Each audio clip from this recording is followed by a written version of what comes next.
Hello സുഹൃത്തുക്കളെ, എല്ലാവർക്കും tech സൊല്യൂഷന്റെ പുതിയൊരു വീഡിയോയിലേക്ക് സ്വാഗതം. നമ്മൾ ഇന്നത്തെ ഒരു വീഡിയോ ചെയ്യാൻ ഉദ്ദേശിച്ചത് എന്താ വെച്ചാൽ, ഈ സാധാരണ നിങ്ങൾക്ക് അറിയാൻ കടയിൽ നിന്ന് ഒരു വീഡിയോ ചെയ്യാറില്ല. ഇന്നത്തെ ഒരു വീഡിയോ കടയിൽ നിന്ന് ചെയ്യാൻ തന്നെ പ്രത്യേക ഒരു കാരണമുണ്ട്. കാരണം എന്താ വെച്ചാൽ, ഞാൻ ഒരു 5-6 മാസം മുമ്പ് ഞാനൊരു വീഡിയോ യൂട്യൂബിൽ അപ്ലോഡ് ചെയ്തതാണ്. ഏകദേശം 40,000 ആൾക്കാർ ഞാനിപ്പോൾ നോക്കിയിട്ട് കണ്ടിട്ടുണ്ട്. പക്ഷെ അതിൽ സ്ഥിരമായിട്ട് വരുന്നൊരു ചോദ്യമാണ്, ഈ ഒരു ക്യാമറ ഉപയോഗിച്ചിട്ട് എങ്ങനെ കള്ളനെ പിടിക്കുക എന്നുള്ളത് നിങ്ങൾ കാണിച്ചിട്ടില്ല എന്നുള്ളത്. പിന്നെ എന്തൊക്കെ സെക്യൂരിറ്റിയാണ് ഈ ക്യാമറക്ക് ഉള്ളത് എന്ന് ചോദിക്കുന്നുണ്ട് പല ആളുകൾ. പിന്നെ ഈ ഒരു തമ്പനയിൽ ഞാൻ കൊടുത്തിരുന്നത്, കള്ളം മോഷ്ടിക്കാൻ വന്നിട്ടുണ്ടെങ്കിൽ, മുഖംമൂടി ഇട്ട് കള്ളം വന്നിട്ടുണ്ടെങ്കിൽ കള്ളന്റെ ട്രൗസർ വരെ ഊരും എന്നുള്ളതൊക്കെയാണ് ഞാൻ ഈ ഒരു കഴിഞ്ഞ വീഡിയോന്റെ തമ്പനയിൽ ഞാൻ കൊടുത്തിട്ടുണ്ട് അതിന്. അപ്പോൾ ആ ഒരു സംഭവം എന്താണ് അതിന്റെ വിശദീകരണം എന്നുള്ളതാണ്. ഞാനിപ്പോൾ അതിന് വേണ്ടിയിട്ട് റീപ്ലൈ കമന്റിലൂടെ ചെയ്ത് അതിന് മടുത്ത്, അതുകൊണ്ടാണ് ഞാൻ ഇങ്ങനെ ചെയ്യാൻ കാരണം. അപ്പോൾ ആദ്യം തന്നെ ഞാൻ അങ്ങനെ ഒരു തമ്പനയിൽ ഇടാണ്ടായ കാരണം പറഞ്ഞുതരാം. ഒന്നാമത്തെ കാര്യം, ആ ഒരു തമ്പനയിൽ കണ്ടാൽ തന്നെയാണ് ആളുകൾ ആകർഷിക്കുള്ളൂ. അപ്പോൾ നിങ്ങളെല്ലാവരും പറഞ്ഞാൽ അതുകൊണ്ടല്ലേ അങ്ങനെ ചെയ്യണത് ആയിരിക്കും ഉദ്ദേശിച്ചത്. അപ്പോൾ ശരി തന്നെയാണ്, അത് തന്നെയാണ് അതിന്റെ മെയിൻ കാരണം. പക്ഷേ അതിന്റെ അപ്പുറത്തേക്ക് ഞാൻ പറഞ്ഞത് കളവാതിരിക്കാൻ വേണ്ടിയിട്ടുള്ള ഒരു കാരണം കൂടി ഞാൻ പറഞ്ഞുതരാം. ഒരു ആൾക്കൂട്ടത്തിന്റെ ഇടയിൽ ഒരു കള്ളനെ പിടിച്ചാൽ എന്താ സംഭവിക്കുക? അപ്പോൾ ഒരു മുഖംമൂടിയിട്ട കള്ളനാണെന്നുണ്ടെങ്കിൽ ആദ്യം തന്നെ നമ്മൾ മുഖംമൂടി വലിച്ചിടും. അപ്പോൾ അതായത് ഈ ഒരു ക്യാമറ വെച്ച സ്ഥലത്തേക്ക് ഒരാൾ വന്നു കഴിഞ്ഞാൽ 100% ആളെ പിടിക്കുന്നുള്ള ഉറപ്പാണ്. അപ്പോൾ പിടിച്ചു കഴിഞ്ഞാൽ അടുത്ത പ്രോസസ്സ്, അതായത് അയാളെ മുഖംമൂടി വലിച്ചൂരും എന്നുള്ളത് തന്നെയാണ്. അപ്പം മുഖംമൂടി വലിച്ചൂരി.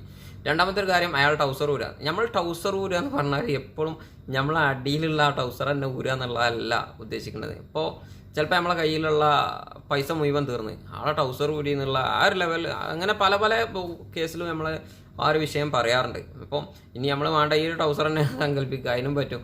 കാരണം ഒരു കള്ളനെ വരെ ആൾക്കൂടന്ന് വലിച്ച് പിടിച്ചു കഴിഞ്ഞാൽ ഉണ്ടാകുന്ന ഒരു സാധാരണഗതിയിൽ ഉള്ളൊരവസ്ഥയാണ്. നമ്മൾ ആളെ ഷർട്ട് പാൻറ്റ് എന്തൊക്കെയാണ് തരത്തിലുള്ള വെച്ചെങ്കിൽ ആളുകളൊക്കെ വലിച്ച് കീറുന്ന ഒരു അവസ്ഥയൊക്കെ ഉണ്ടാവാറുണ്ട്. അപ്പോൾ ആ ഒരു ലെവലിലുമാണ് ആളുകൾക്ക് അങ്ങനെ വേണമെങ്കിൽ എടുക്കാം. അപ്പോൾ മുഖംമൂടി വലിച്ചൂറെന്നുള്ള കാര്യം 100% ഉറപ്പാണ്. ടൗസർ ഊരുക എന്ന് പറഞ്ഞാൽ ഇനിയിപ്പോൾ അയാളെ വേറെ ഉള്ള ലെവലിൽ, ഇപ്പോൾ നമ്മൾ നേരത്തെ പറഞ്ഞ പോലെ അയാളെ പാൻറ്റും കുപ്പായ അല്ലെങ്കിൽ അയാളെ മറ്റുള്ള കാര്യങ്ങളൊക്കെ നഷ്ടപ്പെടുന്നതിനും ആളുകൾ ടൗസർ ഊരി എന്ന് പറയുന്നുണ്ട്. അപ്പോൾ ആ ലെവലിൽ എടുക്കുന്ന ആളുകൾക്ക് അങ്ങനെ എടുക്കാം. അപ്പോൾ ഈ ഒരു ക്യാമറയിൽ നമ്മൾ എങ്ങനെ കള്ളനെ പിടിക്കും എന്നുള്ളത് പ്രാക്ടിക്കലാക്കി കാണിക്കാൻ വേണ്ടിയിട്ടാണ് ഞാൻ ഇന്ന് ഈ ഒരു വീഡിയോ ചെയ്തിട്ടുള്ളത്. ഏകദേശം എൻ്റെ ഷോപ്പ് ഇപ്പം അടക്കാനായിട്ടുണ്ട്. ആ ഒരു സമയത്താണ് ഞാൻ ഇപ്പോൾ ഈ ഒരു വീഡിയോ ചെയ്യുന്നത്. ഈ ഒരു ക്യാമറ ഞാൻ പറഞ്ഞില്ലേ, ഈ ഒരു ഷോപ്പിലും എൻ്റെ തൊട്ടടുത്തുള്ള കമ്പ്യൂട്ടർ ഷോപ്പിലും ഫിറ്റ് ചെയ്തിട്ടുണ്ട്. ഈ ഒരു ഷോപ്പ് അടച്ചതിന് ശേഷം രണ്ടാമത് തുറക്കുക എന്നുള്ളത് കുറച്ച് ബുദ്ധിമുട്ടാണ്. അതുകൊണ്ട് നിങ്ങൾക്ക് ഞാൻ ട്രെയിലായിട്ട് കമ്പ്യൂട്ടർ ഷോപ്പിലാണ് ഇത് കാണിച്ചു തരാൻ പോകുന്നത്. അപ്പം ഞാൻ ആദ്യം തന്നെ എന്താ വെച്ചാൽ, ഞാൻ പുറത്ത് പോകും. എന്നിട്ട് ഏകദേശം 9:30 ഇത് സ്റ്റാർട്ടാവുക. അതായത് ഞാൻ ഷോപ്പ് ക്ലോസ് ചെയ്യുന്ന സമയം ഏകദേശം 9:30 സമയമാണ്. അതിനുശേഷം ഷോപ്പിലേക്ക് ആര് വന്നു കഴിഞ്ഞാലും എൻ്റെ മൊബൈലിൽ റിങ് ചെയ്യും. എൻ്റെ മൊബൈലിൽ നിന്ന് മാത്രമല്ല, ഇത് കണക്ട് ചെയ്തിട്ടുള്ള കമ്പ്യൂട്ടർ ഷോപ്പിലെ സെയിൽസ്മാൻ്റെ ഫോണിലും റിങ് ചെയ്യും. അതുപോലെ തന്നെ എൻ്റെ വൈഫിൻ്റെ ഫോണിൽ റിങ് ചെയ്യും. എൻ്റെ സ്പോൺസറുടെ കയ്യിൽ ഫോണിൽ റിങ് ചെയ്യും. പിന്നെ എൻ്റെ സുഹൃത്തിൻ്റെ കയ്യിലുള്ള ഫോണിൽ റിങ് ചെയ്യും. അപ്പം ഇത്രയും ആളുകളെ ഫോണിൽ ഈ ഒരു ആപ്ലിക്കേഷൻ കണക്റ്റഡ് ആണ്. അപ്പോൾ ഈ ഇത്രയും ആളുകളെ ഫോണിൽ കണക്റ്റഡ് ആയതുകൊണ്ട് തീർച്ചയായിട്ടും ആരെങ്കിലും ഒരാൾ ഈ ഒരു സ്പോട്ടിൽ നോക്കാതിരിക്കില്ല. നോക്കുന്ന സമയത്ത് ഇപ്പം ഈ കള്ളം മുഖംമൂടിയിട്ടാണ് വന്നിട്ടുള്ളതെന്നുണ്ടെങ്കിൽ പോലും നമ്മളെ ഫോൺ റിങ് ചെയ്യും. നമ്മളെ ഫോണിൽ ആ ഒരു ലൈവ് വീഡിയോ നമുക്ക് കാണിച്ചു തരും ചെയ്യും ഫോൺ തന്നെ. അപ്പോൾ സ്വാഭാവികമായിട്ടും നമ്മളെന്താ വെച്ചാൽ, നമ്മളൊക്കെ ഷോപ്പിൻ്റെ അടുത്തുള്ള ആളുകളാണ്. അപ്പോൾ ഷോപ്പിൻ്റെ അടുത്തുള്ളതായതുകൊണ്ട് തന്നെ നമുക്ക് എത്രയും പെട്ടെന്ന് ഈ ഒരു ഷോപ്പിലേക്ക് എത്തിപ്പെടാൻ പറ്റും.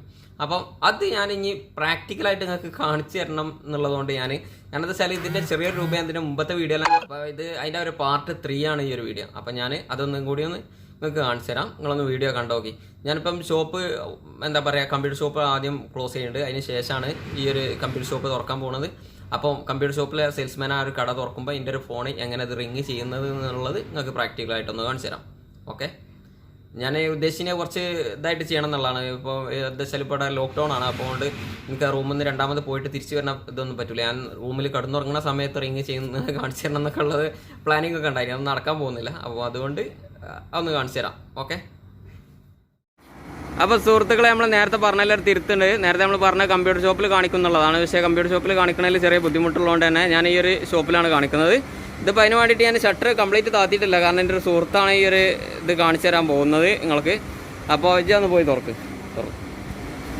അപ്പോൾ ഓനകത്തേക്ക് കയറുന്ന സമയത്ത് നമ്മളെ ഫോണിൽ ഒരു മിനിറ്റ് ഇനി ഇത് പിടിച്ചാ. ഓക്കെ, നീ അവിടെ നിൽക്കാം. എൻ്റെ അടുത്തേക്കാ ഇത് ഫോണാണ്.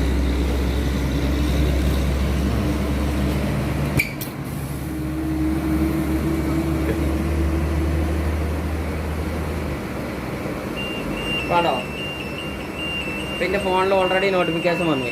ആ ഒരു കടയിൽ ഇപ്പോൾ ലൈറ്റും കൂടി ഇട്ടിട്ടില്ല. ഇനി നോക്കി, ഈ ഒരു ഫോണിൽ നോട്ടിഫിക്കേഷൻ വന്ന് എൻ്റെ കാതൻ്റെ കടയിൽ എന്തോ വന്നിട്ടുണ്ട് എന്നുള്ളത്. ക്യാമറ കണ്ടോ, കാണില്ലത്.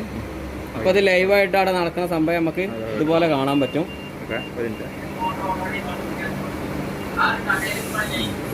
ഓക്കെ.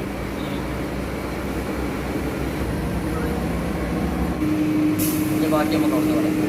അപ്പൊ സുഹൃത്തുക്കളെ, ഞാൻ കുറെ കാലമായിട്ടുണ്ട് ഈ ഒരു വീഡിയോ ചെയ്യണമെന്ന് കരുതുന്നത്. കാരണം എന്താ വെച്ചാൽ ഒരുപാട് ആളുകളുണ്ട് ഈ ഒരു വീഡിയോന്റെ താഴെ വന്നിട്ട് എങ്ങനെയാണ് ഇതിൽ കള്ളനെ പിടിക്കുക, എങ്ങനെയാണ് മുഖംമൂടി അയക്കുക, എങ്ങനെയാണ് ടൗസർ അയക്കുക, അങ്ങനെയുള്ള പല പല കമന്റുകൾ ചോദിക്കുന്നുണ്ട്. പിന്നെ ഈ ഒരു ക്യാമറന്റെ റിവ്യൂ പറയുകയാണെന്നുണ്ടെങ്കിൽ ഏകദേശം ഈ ഒരു ക്യാമറ ഫിറ്റ് ചെയ്തിട്ട് 5-6 മാസമൊക്കെ കഴിഞ്ഞിട്ടുണ്ടാവും, അല്ലെങ്കിൽ അതിൽ കൂടുതലായിട്ടുണ്ടാവും. അപ്പൊ ഈ ഒരു ക്യാമറ ഫിറ്റ് ചെയ്തതിനു ശേഷം എനിക്ക് അതിനെ പറ്റി പറയാനുള്ളത് വെച്ചാൽ, അന്ന് ഞാൻ പറഞ്ഞതിൽ ആകെയുള്ള ഒരു തിരുത്ത് എന്ന് പറഞ്ഞാൽ 1 വർഷം ചാർജ് നിൽക്കുമെന്ന് ഞാൻ പറഞ്ഞിട്ടുണ്ട് എന്നുണ്ടെങ്കിൽ അതിൽ ഏകദേശം 6 മാസമൊക്കെയാണ് ചാർജ് നിൽക്കുന്നത്. എന്നാലും ഒറ്റ ദിവസത്തെ ചാർജിങ് ഏകദേശം 4 മണിക്കൂറിന്റെ ചാർജിങ് അതിൽ ചെയ്ത് കഴിഞ്ഞാൽ 6 മാസത്തിൽ കൂടുതൽ അതിൽ ചാർജ് നിൽക്കുന്നുണ്ട് എന്ന് തന്നെ പറയാം. അങ്ങനെ നോക്കുമ്പോൾ ക്യാമറിനെ പറ്റി പറയുകയാണെന്നുണ്ടെങ്കിൽ നല്ല ക്യാമറ തന്നെയാണ്, നല്ല ക്ലാരിറ്റി ഉണ്ട്. പിന്നെ നൈറ്റിലാണെന്നുണ്ടെങ്കിലൊക്കെ നമുക്ക് ഈ ഒരു സംഭവം അതിൽ വർക്ക് ചെയ്യുന്നുണ്ട്. ഈ ഒരു വീഡിയോ ശരിക്കും ക്യാമറിനെ പറ്റിയിട്ടുള്ള ഒരു പ്രൊമോഷനൊന്നും അല്ല, കാരണം ഈ ഒരു ക്യാമറയുടെ സെയിലൊന്നും നമ്മളെടുത്തില്ല. പിന്നെ ഈ ഒരു ക്യാമറ കണ്ടിട്ട് ആർക്കെങ്കിലും ഉപകാരപ്പെടുകയാണെങ്കിൽ ഉപകാരപ്പെട്ടോട്ടെ എന്ന് കരുതിയിട്ടാണ് ഞാൻ ഇങ്ങനെ വീഡിയോ ചെയ്തിട്ടുള്ളത്. സാധാരണ നിങ്ങൾക്കറിയാം എല്ലാവരും CCTV വെക്കുന്ന ആളുകൾ തന്നെയാണ്. പക്ഷേ CCTV വെച്ചാലും ഇതുപോലുള്ള പ്രൊട്ടക്ഷനും കൂടി കൊടുത്തെങ്കിൽ മാത്രമാണ് നമുക്ക് ഉപകാരത്തിൽ കൊള്ളുള്ളൂ. പിന്നെ ഒരു സംഭവം പറയുകയാണെന്നുണ്ടെങ്കിൽ ഇപ്പം പല ആളുകളും ഇനി അടുത്തൊരു ചോദ്യം ചോദിക്കാണെന്ന് വെച്ചാൽ എൻ്റെ റൂമായിട്ട് അടുത്തായതുകൊണ്ടല്ല എനിക്ക് പോയോക്കാൻ പറ്റണമെന്നുള്ളത്. പക്ഷെ ഞാനിപ്പോൾ ഈ നിലനിൽക്കുന്നത് ഒമാനിലാണ്. ഒമാനിലെ നിലവിലുള്ള സിസ്റ്റം പ്രകാരം നമ്മൾ എന്തെങ്കിലും ഒരു അത്യാവശ്യത്തിന് 999 വിളിക്കുകയാണെന്നുണ്ടെങ്കിൽ എത്രയും പെട്ടെന്ന് തന്നെ പോലീസ് എത്തും. ഇവിടെ സാധാരണഗതിയിൽ 2-3 മിനിറ്റ് അല്ലെങ്കിൽ 4 മിനിറ്റിനുള്ളിലൊക്കെ പോലീസ് എത്തും. കാരണം എപ്പോഴും പോലീസിന്റെ പെട്രോളിംഗ് ഉള്ള സ്ഥലമാണ്. അതുകൊണ്ട് ഇങ്ങനത്തെ ഒരു ഇഷ്യൂ ഇവിടെ എങ്ങനെയായാലും ഉണ്ടാകാൻ പോകുന്നില്ല. എന്നെ സംബന്ധിച്ചിടത്തോളം ഈ ക്യാമറ വലിയൊരു ഉപകാരം തന്നെയാണ്. കാരണം എന്താ വെച്ചാൽ ഈ ഒരു ക്യാമറയിൽ തന്നെ ഇതിന്റെ മുമ്പ് 2 പ്രാവശ്യം ഒരാൾ ഈ ഒരു ക്യാമറയിൽ പെട്ടിട്ടുണ്ട്. കള്ളനായിട്ട് വന്നൊന്നല്ല, നമ്മൾ കടയിൽ തന്നെ മറ്റ് സ്റ്റാഫ് വന്നതുകൊണ്ട് ക്യാമറ റിങ് ചെയ്തിട്ടുണ്ട്. കാരണം ലോക്ക്ഡൌണിന്റെ ഒരു സമയത്തും ആ സമയത്ത് പറയാതെ വന്നത് ഇനിമോനും എന്തോ ഒരു അത്യാവശ്യമുള്ള സാധനം എടുക്കാൻ വേണ്ടിയിട്ട് വന്നതാണ്, കള്ളനായിട്ട് വന്നൊന്നല്ല. അങ്ങനത്തെ സമയത്ത് പോലും നമ്മൾ തിരിച്ചറിയാൻ പറ്റിയിട്ടുണ്ട്, ഞാനും തിരിച്ചറിയാൻ പറ്റിയിട്ടുണ്ട്. മറ്റുള്ള ഞങ്ങൾ 4-5 ആൾക്കാർ ഈ ഒരു ഫോണിൽ ഈ ഒരു ആപ്ലിക്കേഷൻ ഉപയോഗിക്കുന്നുണ്ട്. പിന്നെ പല ആളുകളും ചോദിക്കുന്നുണ്ട് എത്ര ആൾ ഫോണിൽ ആപ്ലിക്കേഷൻ ഇൻസ്റ്റാൾ ചെയ്യാൻ പറ്റും എന്നുള്ളതൊക്കെ. എത്ര ആൾക്കും ഈ ഒരു ആപ്ലിക്കേഷൻ നമുക്ക് ഷെയർ ചെയ്ത് കൊടുക്കാൻ പറ്റും. നമ്മളെ സുഹൃത്തുക്കളായിട്ടുള്ള ആളുകൾക്കൊക്കെ വേണമെങ്കിൽ ഷെയർ ചെയ്യാൻ പറ്റും. പക്ഷേ ഇതിലുള്ള പ്രശ്നം എന്താ വെച്ചാൽ നമ്മൾ ആൾക്കൊക്കെ ഷെയർ ചെയ്ത് കൊടുത്തോ ആൾക്കൊക്കെ നമ്മൾ വേണമെന്നുണ്ടെങ്കിൽ ലൈവായിട്ട് കാണാനും പറ്റും, നമ്മൾ സംസാരിക്കണത് കേൾക്കാനും പറ്റും. അപ്പം അങ്ങനത്തതൊക്കെ കുഴപ്പമില്ലാത്ത ആളുകൾക്കൊക്കെ നമുക്ക് ഈ ഒരു സംഭവം കൊടുക്കാൻ നമ്മളെ കടൻ്റെ സുരക്ഷയ്ക്കും വേണ്ടിയിട്ട്, കടക്ക് മാത്രമല്ല വീടുകൾക്കും ഈ ഒരു സുരക്ഷ പറ്റുന്നതാണ്. അപ്പം ഇന്നത്തെ ഒരു വീഡിയോയിൽ ഇത്രയൊക്കെ തന്നെ പറയാനുള്ളൂ. അപ്പം ഈ ഒരു സംശയം തീർക്കാൻ വേണ്ടിയിട്ടാണ് നമ്മൾ ഈ വീഡിയോ ചെയ്തിട്ടുള്ളത്. അപ്പോൾ ഏതായാലും നമുക്ക് മറ്റൊരു വീഡിയോയുമായിട്ട് വീണ്ടും കാണാം. അതുവരേക്കും ഗുഡ് ബൈ.